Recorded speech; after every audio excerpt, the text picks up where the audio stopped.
All right. So that was about 10 seconds. So this is the county candidate support training.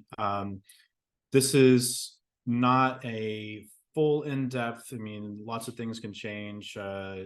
Different counties can have different ideas on what to do. This is more of a general, some suggestions on how to support candidates, how to run candidates, and I would say more of a fallback to if you don't know what to do, or you're running into a dead end.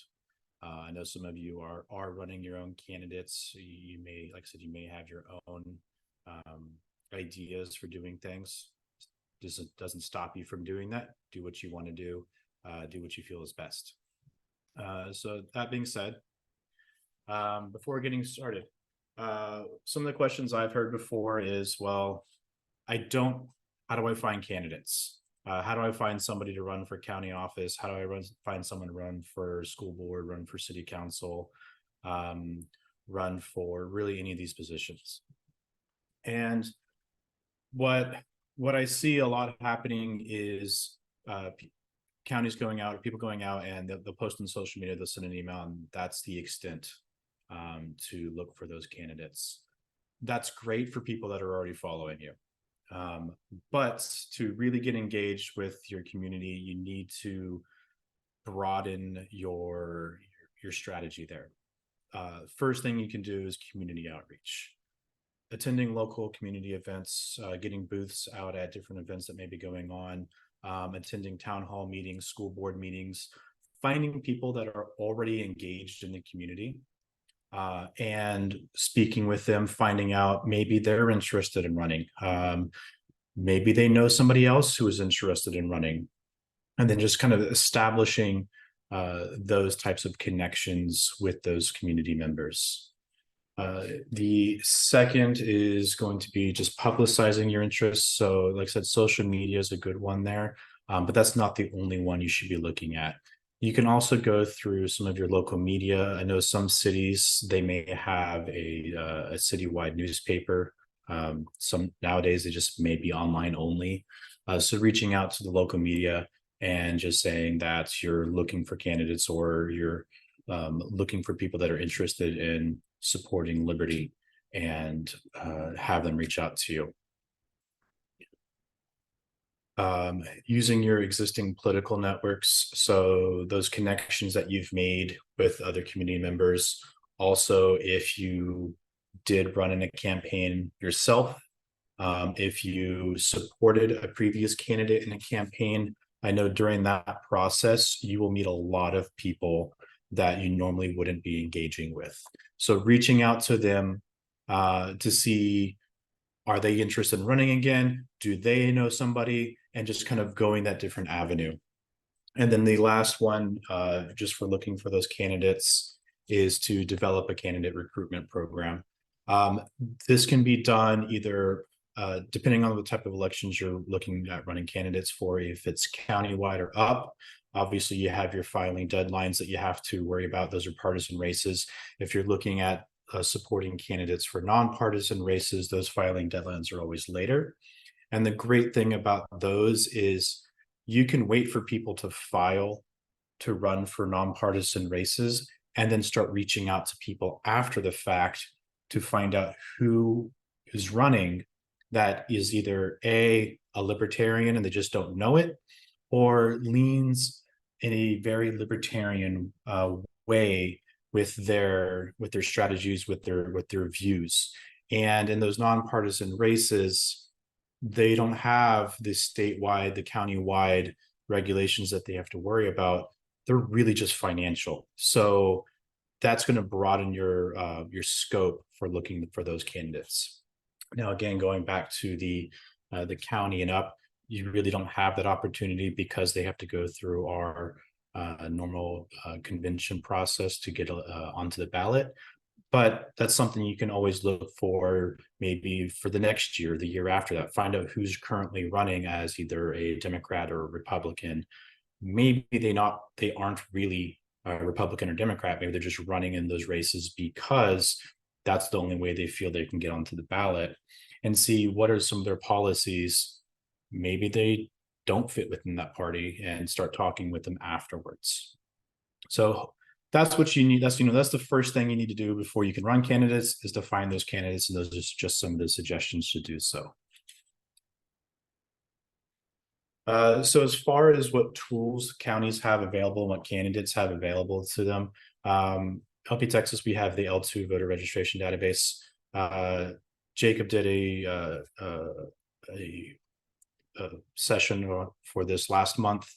So if anybody wants to go back and watch how to use L2 voter, they can go back and watch that video. Every county, if they're not already currently in this, they need to be in it.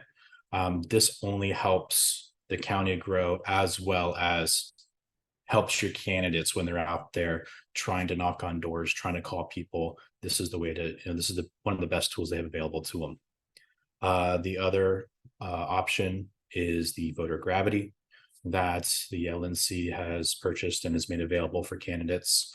I've gone in previous elections, printed out sheets of paper and tried block walking that way. It's really a pain in the you-know-what. I've tried making my own apps, really big pain in the you-know-what. Voter gravity is already there. It does everything that you need to do with a campaign tool to help you get out there, get in front of houses, get in front of individuals, and just make sure you're doing it the proper way. So, different ways that a county can support candidates. These are just going to be some of the ways. I'll go through each one of these a little bit more. And then once we're done with this, if anybody has any questions over anything, we can do a short Q&A. I know this is supposed to go for an hour. I have absolutely no idea how long it's going to take to go through all these slides. So if we finish early, I hope there's a lot of Q&A. Otherwise, we'll go ahead and start moving on.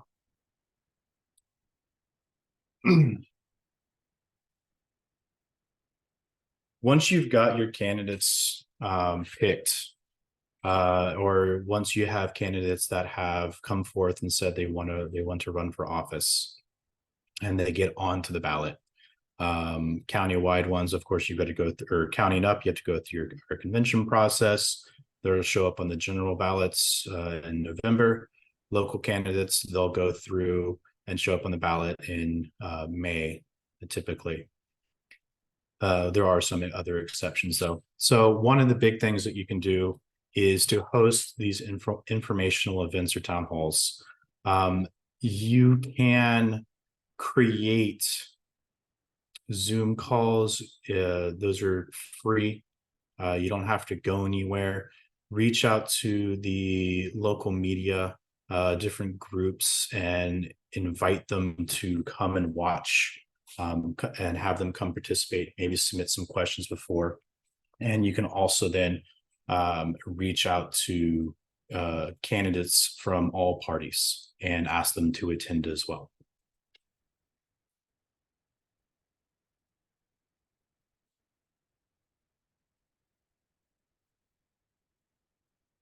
One thing that the libertarians, we typically struggle with a lot compared to Republicans and Democrats, is volunteers. They can pay their volunteers a lot of money. They have a lot more numbers than we do. So getting the counties behind those candidates and getting out there and volunteering is going to really help the candidates themselves. Part of that, though, does come down to how that voluntary work is being done. Block walking is block walking or door knocking. It's a great way to get in front of individuals. The problem with that is that requires a lot of time and a lot of people in order to do it. And of course, the larger the office that your candidate is seeking, the more volunteers and the more time you need in order to do that. Another great way to do it is phone banking. People don't have to leave their homes. You give them a couple hours, maybe a week, to make some phone calls. You give them a script. They sit down watching TV or watching a movie, whatever they're doing, listening to some music while they're making some phone calls and on your behalf. And again, that information, all this information of what doors to go knock on, who to call, that's all coming from that L2. You can go and get it from the county directly, but it's not going to have the level of information that you're going to get from L2. So highly recommend to go that route.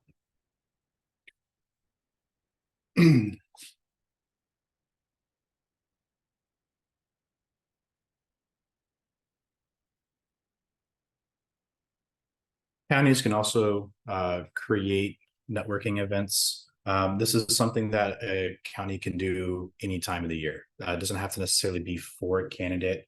But when they do have a candidate in the race, this is going to be another opportunity where they can go out there, meet those local business owners, community leaders, residents, and just kind of help build that relationship. The social media aspect as well, get engaged with organizations, different groups. They don't have to say libertarian in the name. They don't have to be strictly 100% a libertarian organization. Those organizations are small and far in between. You're going to be more likely to come across not necessarily a Democrat or Republican group, but most of the members may belong in one of those two parties, depending on what your county is looking at, depending on what your school boards, your city councils are looking for. Those are some good opportunities to get other people that may have similar ideas on board. I know there are several organizations in Texas that are like that. I know here in my county, we have several groups as well that are just specific to one city. And they don't label themselves as Republican or Democrat. They may label themselves more liberal or conservative. And again, depending on what goals you're looking for, what your strategy is, engaging with them, because one thing that they'll always have is they have people that really care about the communities. They have people that will go out there, they will block walk, they will go out there, they will phone bank for you, if you can align, if their values can align with yours as well.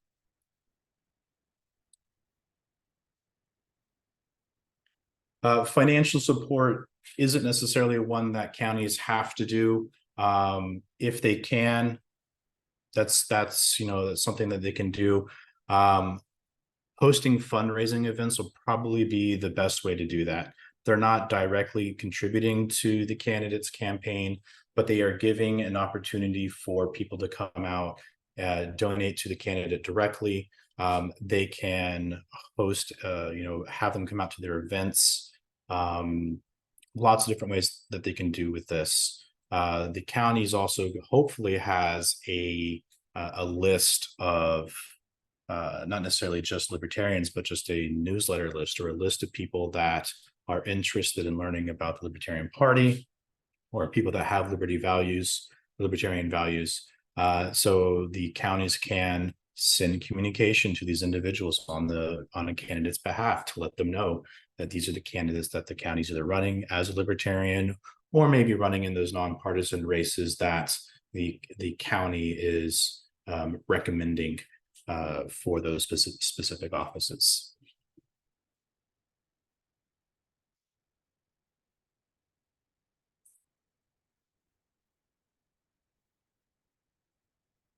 The county can also help with issue advocacy. So, like I said earlier, at your county level and up, there is certain policies that those candidates would be responsible for. At your local level, completely different set of policies that they have to worry about. So having your candidates focus on what they can actually do in the specific office that they're seeking and how that aligns with libertarian principles and values is going to be key to engaging with those individuals and having them come to understand here's what libertarians are, here's what they want to do, and understand that messaging. A lot of your counties, a lot of your cities, school boards, they will put on public forums. There are multiple groups, and this is again just from my experience in my county.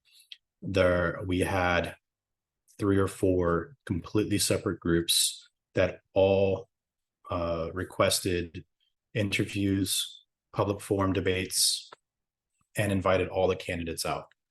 Some of your higher offices, when you're seeking statewide positions, are up, less likely to be engaged by these smaller groups.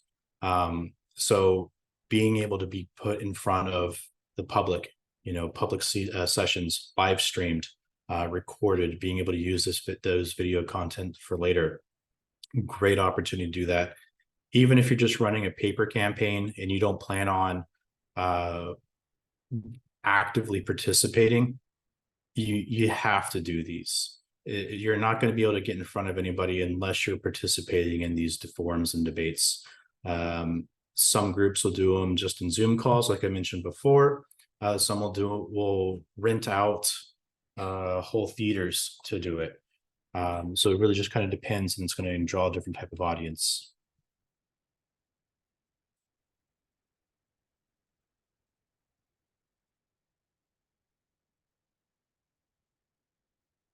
Engaging with the media, op-eds to a newsletter, to, like I said, your local newspapers. If you don't know who the reporters are for your local newspaper as a county, find out. One, so that you as a county can request to post stuff to the newspaper whenever you're doing specific events, we're doing our conventions or anything else that comes up. And two, so that you can then network your candidates with the newspaper as well. Have them write letters to the newspaper, have them put stuff out there for everybody else to see. Something I've always heard or received feedback on locally here was that the newspapers themselves would reach out to candidates, and if you didn't respond, people knew about it. So always make sure you're responding to those requests from newsletters, from newspapers, and then also seeking to be proactive in that as well, and engaging with them.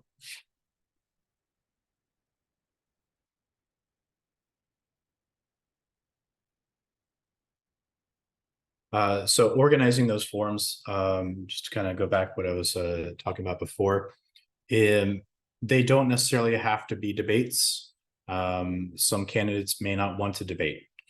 You can submit questions to candidates beforehand, invite them all, so they can think about their answers beforehand, give everybody the specific amount of time to speak, a couple minutes here, 3 minutes there. Allow questions back from the audience as well. But one thing to always make sure and to keep in mind is that they need to be fair, they need to be impartial. If all you do is invite libertarians and nobody else to your events, then nobody else is going to come. By inviting libertarians, Republicans, Democrats, Greens to your events and getting them to actually come, you're going to draw the bigger crowd. You're going to draw the other into groups that want to see what their candidate has to say, but now they can also hear what your candidate has to say. And hopefully your candidate will persuade them to vote for them and not for the other party.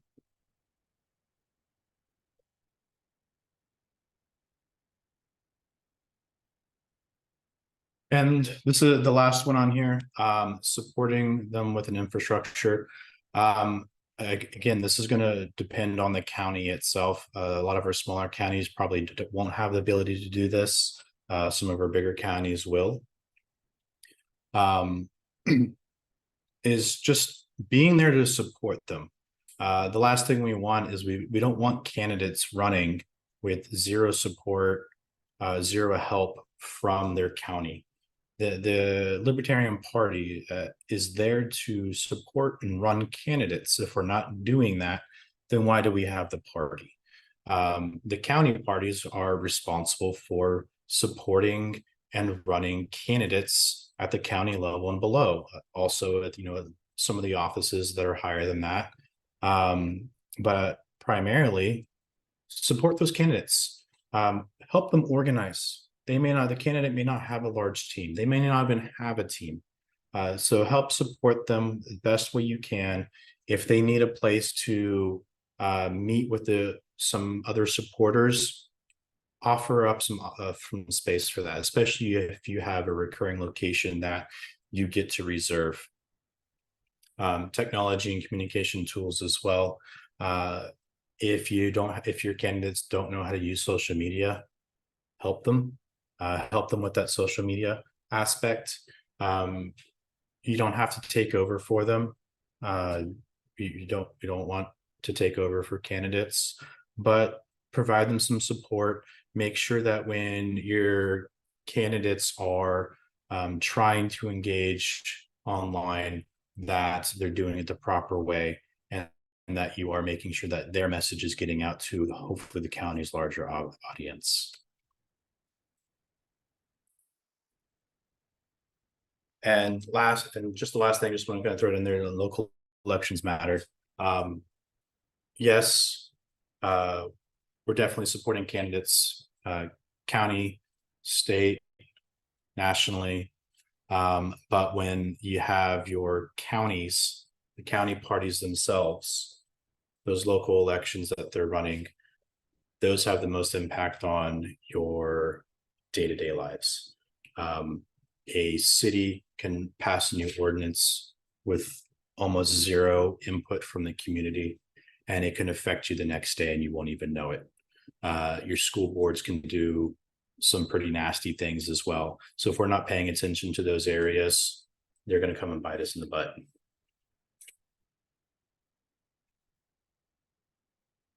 All right. That's everything I had on the slides. Does anybody have any questions over anything? I can go back.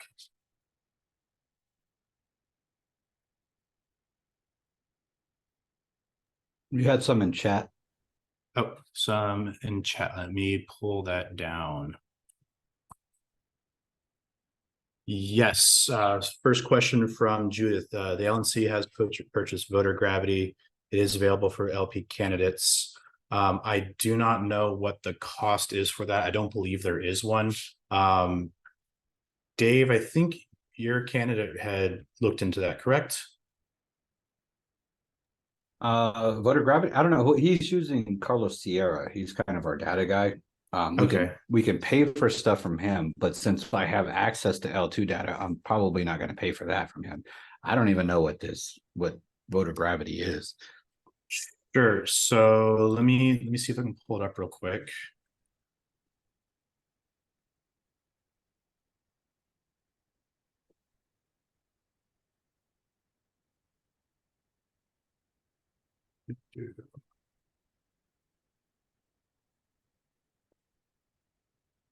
I know the information on voter gravity was shared in LP Texas. I can't remember if Jacob, if you were the one to share that. But let me see if I can find that and share that later. But yeah, no, the LNC did purchase voter gravity. They made an announcement. I know they made an announcement on the national Discord. We made one on the LP Texas Discord as well. And that they may have tweeted something out about it too, and probably threw it on Facebook. I just don't look there anymore. It is available to libertarian candidates that are running for office or that are looking to choose to run for office. I know you have to go through a request process. It's just not open to everybody. I don't know what that actual process is at the moment. Let's see here, run for office. Yeah, I don't have that off the readily available, but we'll toss it into the county executives on LP Texas. But yeah, I do know that that's there. And yeah, so Jeff says they aggressively did not invite me to the forums in 2022. Yeah, they will definitely do that. They will aggressively not invite you to forums. That's one of the biggest challenges and hurdles that we face running in partisan races. is that they will do everything they can to not invite us. So for those types of races, our counties should be standing up and putting on our own forums, putting on our own debates, and inviting people out, notifying the local media. Some of your local media may be biased, but then if you can go and find organizations, this is what I say, the whole networking aspect, find those organizations that they are not a hard R or a hard D organization. They may be a decriminalization of marijuana organization. They may be, a Texas organization. They may be one of these different types of organizations that would be open to libertarians coming and working with them and maybe putting some sort of forum or debate on in a joint avenue where you can then ignore the regular forum and debate process.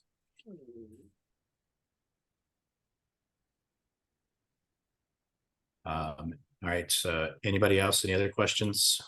So I'm gathering that voter gravity, because that's probably what my question was I looked at I did watch the video about L2 that was done last month, because I missed the meeting.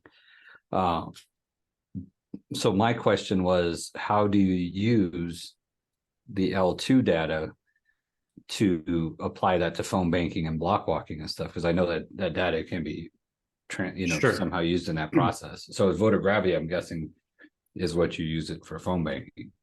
Well, so voter gravity is I don't want to call it a campaign sidekick, because there's an actual campaign sidekick that's called campaign sidekick. And not to kind of get mixed up with that, but if you just go to like votergravity.com, what you would do and how this works with L2 is you're going to find an L2 who you want to target, who, these people, these are the 3,000 people or the 10,000 people that you're trying to target with your candidate's messaging. Once you've obtained that information, L2 is going to contain address and phone number. Make sure you get both of those. So if they don't have a phone number for phone banking, it's not going to help you. But if you can filter your list down to phone number, I know I looked this up in Collin County, and we had 30,000 people that were registered to vote, did not vote in a primary, but they participate in general elections. So if we can contact 30,000 people and see if we can't find out who's libertarian or who cherishes liberty, and we know they don't vote in primaries, so they're not registered as Republican or Democrat. So it's not like they're doing them disservice. They may vote in your local elections frequently. Those are really the people that you can kind of target. Now, once you've had that data, voter gravity will let you import those lists. It will then create map-based walk lists. So if you are out with a group to go and block walk, you say, here's the precinct that we're going to go block walk this time. It'll put all the addresses there on the map for you, and it'll probably give you a route as well. I know I've used some of these other tools. Last year I used Google Maps, and that was a pain in the you-know-what. But you could import the list into Google Maps. Now, if I was able to take that and have it automatically map the route for me, the best route to go and hit all these houses and see what other houses everybody else is already hitting as well, that's what it lets you do. You can then leave notes on the houses so that you ring the doorbell, they weren't there. You leave that as a note. And then you also have a phone number tied with each one of those individuals. So then you can leave additional notes there that says maybe you give them a call back in a couple of days. Or if the candidate's not the one talking to them, but whoever is talking with them at the door, and they say, man, this candidate really needs to talk with this person. Leave a note in there. Have the candidate give them a call. Maybe set something up. But it's a professional tool that I've worked with similar ones as well in the past, and they're usually not cheap. for a good professional tool, you're looking at usually around $100 to $200 a month just to access it. So if, like I said, I don't know the exact specifics for how much the LNC is charging candidates to use it, if charging at all. But if they're just saying, we're going to we'll give you access to this for no cost, there's zero reason not to do that. But we need to find that out. For sure. Yeah, for sure. I want to see if I can pull it up here.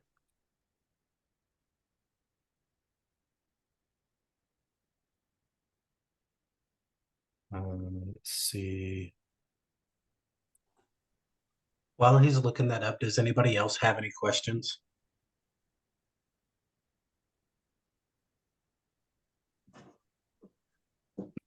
I got kind of a probably, well, I know there's no such thing as a dumb question, but so I paid the filing fee for my candidate. The what is that paper called? The application for nomination by convention paper that gets notarized. I got it right here. So I can be specific. Candidate application for nomination by convention. I was pretty close. So this one here. Let me see that. But that one, does that get turned in with the filing fee, or does it get turned in after the convention? For county level office, not for state level office. Anybody? I would guess that would be after the convention. I can check into that for you. We didn't have a candidate run last time here in Waller. I can look into that for you and have you a question. No, I can hold on. Jeff might know. Jeff, we cannot hear you. Hold on. Let me see if maybe you're muted. And I just started sharing the voter gravity page on the LP.org website. I also dropped the link into the chat. Worst thing you can do is not hit submit. So I looked into it. The voter gravity is $60 a month, which is a highly subsidized.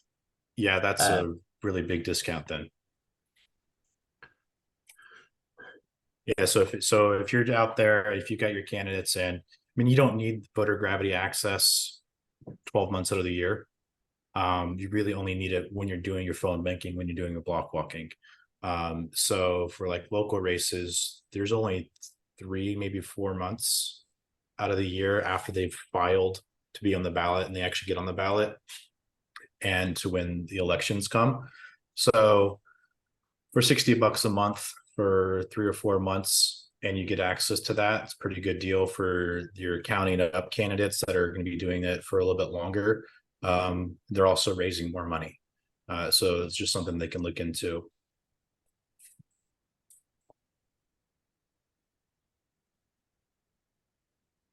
I have a suggestion for the affiliate team.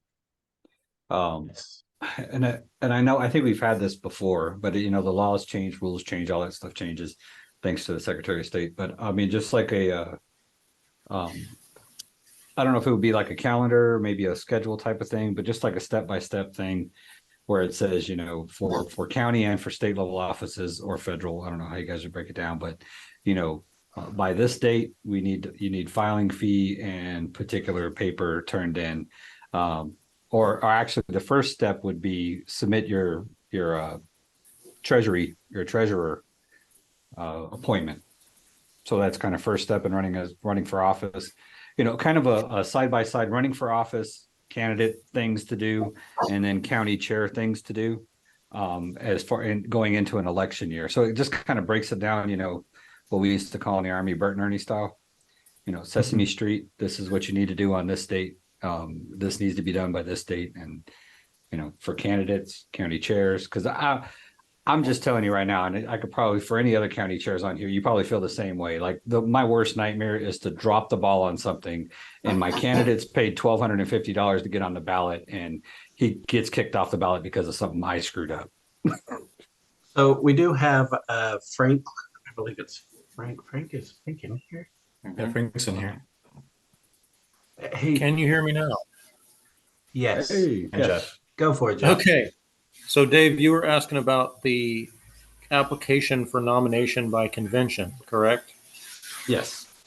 Okay, yes, that is the form that has to be filed by that December 11th deadline for all candidates. So when I paid the filing fee after they finally figured out who I was supposed to pay the filing fee with, so the same people I paid the filing fee with should have took that form from me as well. Well, probably, but as we've talked about earlier, they're notorious for acting like they don't know where anything's supposed to go. But I can say that the application is supposed to go to whoever is the elections administrator. Right, and the thing, go ahead. I was gonna say the thing that we have to remember is that at the state level they're used to this, but when you come up as a non-Republican or non-Democrat, they don't have to do this. They don't have to follow the step. So it may not just be malice. It may just be that they don't know the law, they don't know the rules because they've never encountered a situation where they needed to know what to do because. Oh yeah, I'm about to blow their minds here, and at least because we've never had this many LP candidates in Brazos County before, so they're about to be like, "What the hell is going on?" So we actually sort of have to we have to educate the county officials on what the law is because they've never had to apply this law in many cases. So For y'all who did not see, thank you, Jesse. She did post the deadlines in the chat on here. So if y'all want to look at that, I will get with Frank and Billy and Ted if I need to see if we can get out something in writing about everything. But this seems to be everything from Jesse. So I will copy this and I will get that into the executive on LP Texas's Discord. Give me a second. And I believe all that So, information guys, is. that's, oh, I'm sorry. I didn't mean to overstep. So I was going to say, you're probably going to say the same thing, but that's all from the SOS site, if I'm not mistaken. Actually, the Secretary of State has not updated their page despite me emailing them like 3 or 4 times. So the Credentials Committee took it upon ourselves to identify these dates and put this all together in our annual election cycle timeline. And as soon as the convention website is launched, this election timeline and more, it'll have, all dates for our conventions and all of that good stuff, deadlines for posting your notices, etc. All of that will be on the convention website once that's launched. Yeah, Is there a problem? So Jesse, do you know? Jesse, Yeah, I'm I- worried about the December 11th date. The training on the team system and all that, but I don't remember them saying whether or not the training for that is open before the December 11th deadline or whether it's you have to do it between those 2 dates. The training for For the team. filing? Yeah. Because Oh, remember they said you had to go through the thing that certified you as being able to enter things into the team system. yeah. So there's actually on the Secretary of State site, so you can do that training. And I think, Dave, did you get a response? Because I know a number of us did this training back in like 2022, because there's a process where you complete the training, and then after you've completed the training, then they send you your credentials for the team site. Dave, did you get a response from them as to whether you have to repeat that training every cycle to get new credentials, or is that just the credentials kind of roll over? No, because I couldn't log in. I tried to log in with Yeah. my previous conventions. It wouldn't let me. So then I sent, I don't know if Whitney shared that email with you, but I sent an email to the Secretary of State, and that was one of the questions I had in it. And I haven't got a Yeah. response to any of those questions yet. So, and I'm still can't get into Teams. So if there's a Yeah. training that we can go to, I'll do the training again. I don't care. Yeah, I know that the affiliate team sent out a communication last term. This was back in, I believe it was Nathan Watts who had kind of spearheaded this, and I will track down that communication. I think I had forwarded it to John a while back because I had the same question. Are we going to be doing, kind of team focus training again for the county executives? And I think the response is valid. Is that if the Secretary of State is putting it on, then why regurgitate the same information? But I do think it's probably worth having a communication that goes out. And Jacob, maybe you can kind of talk about this with John to see if this is something the affiliate team wants to take on. But just kind of sending out a communication, letting county executives know what the process is. If they did it in 2022, do they need to do it again? And just kind of bulleting out those action steps that need to be taken. What's the purpose of teams? I mean, I just refreshed my memory. I had one candidate in 2022. He was on the ballot, so whatever I did, it worked. Yeah. So what exactly do we use teams for? That is for the filing and then the certification of candidates, because a candidate can file, right? But they are not actually formally nominated until a county or district convention, right? Because we do reserve the right to nota a candidate. So what the team system, basically that serves as kind of confirmation, like, yes, we as a convention party, we acknowledge this person has filed to run, but this person has also been formally nominated via our convention process. And we basically, it's an endorsement. Yes, this person is running on the Libertarian ticket. Yeah, as Clyde Garland puts it, nobody reads the paperwork. So that part is the actual thing that gets sent to the Secretary of State, because those applications just go into a file somewhere, and unless somebody brings them up for some legal reasons, nobody ever reads them. Right.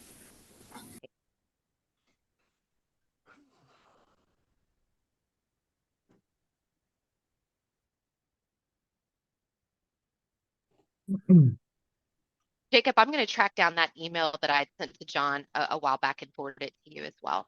All right, perfect. Does anybody else have any questions? Okay.